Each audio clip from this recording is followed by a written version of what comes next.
Would you like to discuss unceasing prayer, Metropolitan Kallistos? In the New Testament, in the first epistle to the Thessalonians, there is a short and enigmatic phrase used by St. Paul, pray without ceasing. And this has been taken up and very much used in our Eastern Christian tradition. I would understand unceasing prayer to mean not that we are to say prayers all the time, because that is not possible and not desirable. We need to listen to other people. We need to sleep.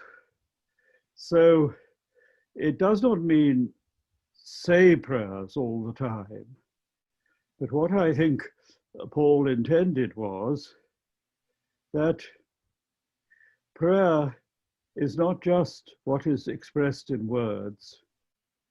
Prayer fundamentally is a sense of presence.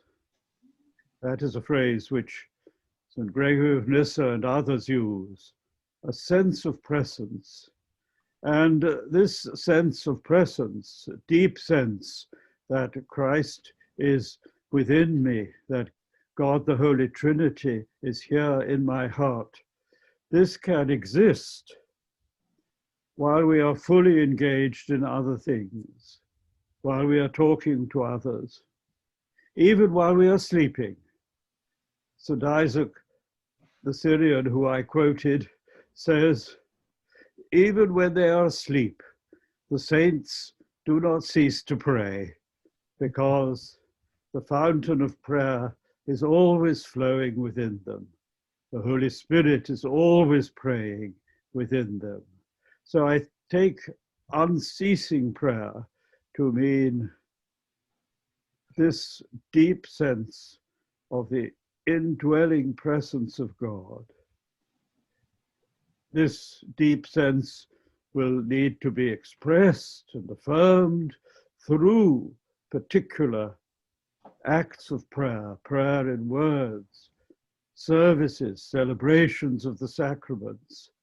But prayer is not limited to all this, so that if we use prayer in words with sincerity, gradually the prayer will enter more and more deeply into ourselves, so that the prayer becomes not just something that we do or say, but something that we are.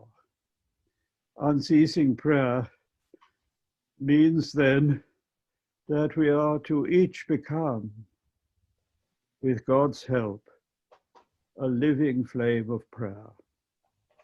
Not just a person who says prayers from time to time, but a person who is prayer all the time.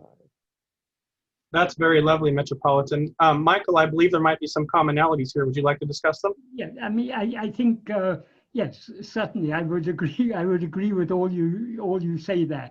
I think, as you say, it is that awareness of the presence of God within us. That is prayer at the deepest level, and that awareness is there to the extent to which we give ourselves to God. So in one particular context, when someone was asking Bhagavan Ramana about prayer, and he asked, is not prayer necessary or in some context? And Bhagavan said, surrender is the mightiest prayer. So ultimately, all prayer is leading up to giving ourselves to God and being in the presence of God. Exactly, that I think is the fundamental definition of prayer, which you in your tradition and I in mine can share together. Prayer is to be in the presence of God. To pray is to affirm that presence, not necessarily in words, but in the basic attitude the fundamental orientation of our personhood. Yes. Okay, well, why don't we end it there? I thank you so much, gentlemen. Metropolitan Kallistos, thank you so much. And Michael James, thank you so much for your time, and God bless you. Thank you. Thank you, and I'm very happy that we could talk together. Okay, well, thank you That very may much. God guide us on our different paths. Yes. Our paths up the mountain may be different at this point, but at the summit of the mountain, we all meet together. Right, absolutely.